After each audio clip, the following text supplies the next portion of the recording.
Gavumenti nga yeetegekera okwanjulira bannayuganda embalirira ey'e2024-2025 wabaddewo amendment ezikoleddwa mu budget eno era nga zayanjuliddwa Parliament olunaku olwokuna ne bazikubaganyako ebirowoozo. Kati nno bannayuganda mwesibe ebbiri kubanga almost buli kintu bakyongezzaako omusolo naye nga emisolo gino gigendereddwamu okulaba nga baboostinga Ugandans economy era okusinziira ku bye nalabye kiraga nti Uganda egenda kusaasaanya oba embalirira yaayo eri ogenda okusomebwa eri mu trillions 70 trillion Uganda shillings yembalirira eya Uganda gye bagenda okusomera era nga almost mweyongeddeko 5 trillions okusinziira ku ziri ze tubadde nazo gye twasembayo I think yali 49 gye twasembayo okulaba wemba seerabidde yali awo around there. Kati nno embalirira egenda okusomebwa gye baali banjulira akakiiko akavunaanyizibwa ku by'ensimbi mu Parliament yali ya 80.2 trillion shillings naye oluvannyuma lw'okukubaganya empawa mu Parliament basazeewo ng'era nga bagenderera okulaba nga baamendinga etteeka erya VAT baali amendinze era nga bintu bingi ebyayongeddwako omusolo saako n'ebirala nga w'ogenda okubitunuulira. Kati nno omuntu we wansi weekaabireko kubanga omusolo gwonna gugenda kuva mu ggwe. Omusolo guno mulimu bwe baayongeza ku mafuta era nga amafuta gasuubire okulinnya we tunaatuukira mu June I think it will be 1st June that's when embalirira eno weegenda okusomebwa naye nga bintu bingi ebyayongeddwako omusolo era amafuta tugamanyi agamunaku tadooba oba gayite kerosene omusolo gwe badde bongezaako almost 300 omusolo gubadde buli liita nga baggyako nnusu 2 omusolo naye badde bongeza nga bagitadde buli liita nga baggyako nnusu 5 eby'omusolo. Kati nno kino Speaker wa Parliament Anet Among MP omukyala owa Bukedya yakikubyemu ebituli n'agamba nedda tekisoboka amafuta gano ga muntu wa wansi we tubanga amasannyalaze gaalemerwa okulaba nga gabunyisibwa eggwanga lwaki omuntu wa wansi akozesa tadooba tumuteekako omusolo guno n'agamba nedda this is impossible era agukubye era ndoza go gwasigaddewo. And diesel the increase is 100 but now when you look at the issue of kerosene where there are so many people using kerosene down there in the villages you're increasing it by 300 shillings. What mathematics was that? What was the basis of that increment? Honorable Speaker, and I'm challenging the economists of this country. The tax you impose, you may have two principles, efficiency and effectiveness. The tax you impose must be effective and must be efficient. But what we have now, the burden shall be borne by the common person down on the ground. If you are talking about farmers, if you are talking about people from Chikubo, once you hike the price of fuel, it means the transport costs will correspondingly increase. Kati nno amazzi gemunywa mineral water current rate yabadde ku 10%. Kati nno ne bongerako nnusu 75. Petroleum and diesel babadde buli liita nga bagijjako omusolo gwa nnusu 1,405. Proposed musolo ya nusu 1,550 n'ebirala bingi. Tulakubako OPEC beer bagyongeddeko, powder for reconstitution into beer, bintu bingi bye baagize era nga njagala nkutuuseeko nga bwe byabadde mu parliament n'okubaganya empawa wakati wa shadow minister for finance era nga wano acunya oba abuuza kajojijoji w'ebibuuzo eri Attorney General kweno supplementary by the way bayisiza supplementary tuligenda mu kuyisa embalirira empya ne bayisiza supplementary budget ya buwumbi 2. Yes, kati nno ogenda kulaba Speaker Among ng'ajjawo omusolo ku kerosene oba mafuta nakutadooba era yes, era n'ababaka nga babaako bye boogera okulaba nga bagamba baggyewo omusolo guno. Bayongeza omusolo era nalabyeko eyasinze okunyumira yabadde Ssemujunganda n'agamba I think ababaka aba parliament beetaaga baleme kuddamu kusasulira mafuta. That's when they will realize nti omuntu wa wansi anyigirizibwa. Naye tonenya government. Why? Government nawe egenda kujja ssente zigenda kubeezawo mbalirira eno. Olw'ensonga ze mumanyi nammwe nti Uganda bagisalako obuyambi oluvannyuma lw'okuyisa etteeka ery'ebisiyaga era amawanga mangi agagyesambye nga kati erina ku squeezinga Bannayuganda na kuteekawo mpenda kulabanga Uganda efuna omusolo ogwayo era nga URA erina kukola bukubirire. Twalabyeko enkola ya EFRIS eno gye baleesa abasuubuzi ne bagikuba naye nga URA egendereramu kulaba nga tracking revenue, collecting revenue omutuufu kubanga Bannayuganda mumanyi okukuba enjawulo gavumenti kyokka ate nga mwagala ekole ki mwagala ekwakolere ku bintu bye mwetaaga. So gavumenti gigikakata kulaba nga erabira n'okubeezaawo Bannayuganda naye nga ssente zirina kuva mu mmwe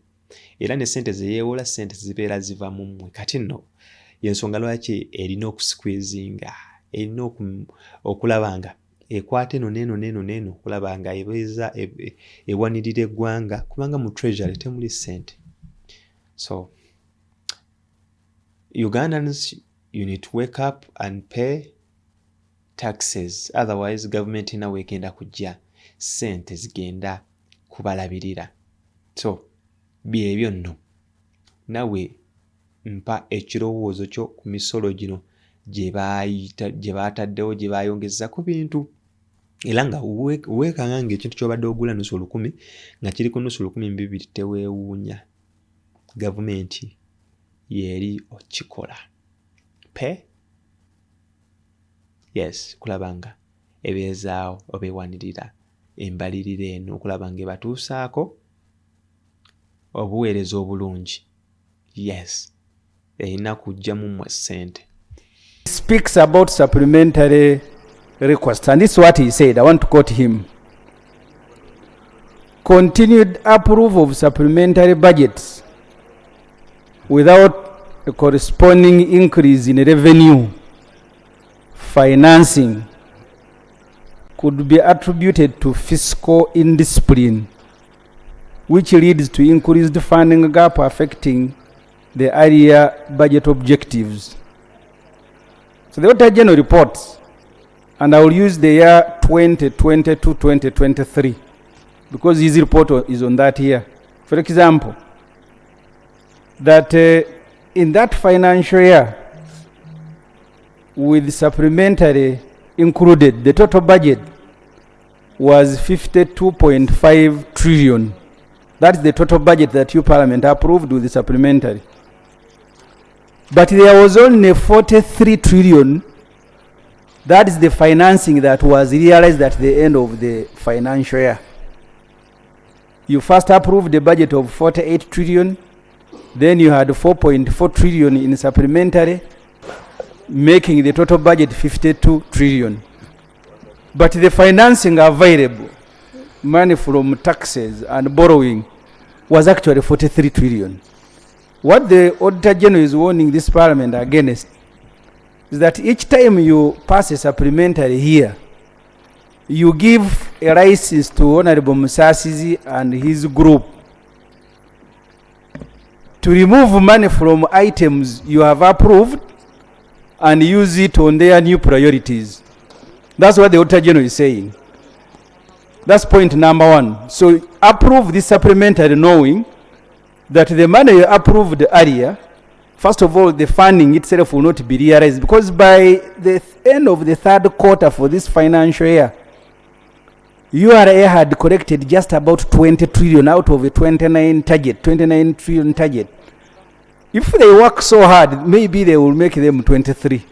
So what the Honorable Musasizi will do is to remove money from the earlier priorities and then fund his new priorities. That's what will happen. So the second point, Madam Speaker, the budgeting through supplementary, which the Auditor General calls fiscal indiscipline. People are running this country like a kiosk. That every week, because last week you passed a supplementary here. What has happened in the last 10 days that you did not know that there will be a need to construct a stadium? There will be a need to acquire equity in the pipeline? Because you brought a supplementary just 10 days ago, we passed it here. Now you come trafficking another one. One time the late Speaker Oranya said if he was in charge, he would have sacked all the ministers. Maybe for me, I would even send them to Luzira. 10 days ago, you brought a supplementary here. Now after 10 days, you come running, oh wait, there is another one here. And you are my ministers. Each one of you will be in Luzira. That's where the warrant of detention will find you. There is a tax. There is a tax, members. This is not to say that there is no tax. Because, for instance, Sechi, there is a tax. What they are what they want to do is to make an increment. that's where I'm coming. You see, Right Honourable Speaker, you have to carry members with you, and I'm building my case to that effect. As we stand now, there is a tax of 1,450 on petrol and 1,130 on diesel, meaning that already there is tax. So what the proposal here is aiming at is to add on the tax, so that now petrol we can have 1,550, and for diesel it can rise to 1,230. And to me, actually 1,450. To me, honorable members, we have to go by the canons of taxation. And that's why I differ a bit. People are not saying they don't want to pay the tax, yes, but tax has to have a limit. And the more tax you impose, it has a negative effect. Because this addition you are making and you are imposing has... Actually, what Sech is saying, the addition, when you look at kerosene and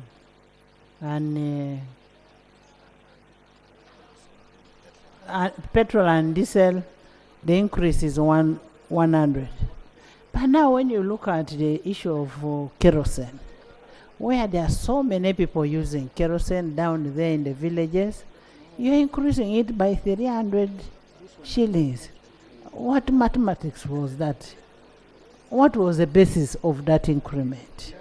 Bye byange amanya yenze Mr. Essential Worker atela yenze amata gatafa kusaba subscribinga ku YouTube Essential Media Uganda, genda ku Facebook ononye Essential Media Uganda, genda ku TikTok ononye Mr. Essential Worker, genda ku Twitter oba X ononye Essential Media Uganda oba Mr. Essential Worker, genda ku Instagram ononye ononye Essential Media Uganda. Ogenda kuba olaba era ng'otufollowinga ng'emboozi zino oziraba bulungi mu bujjuvu.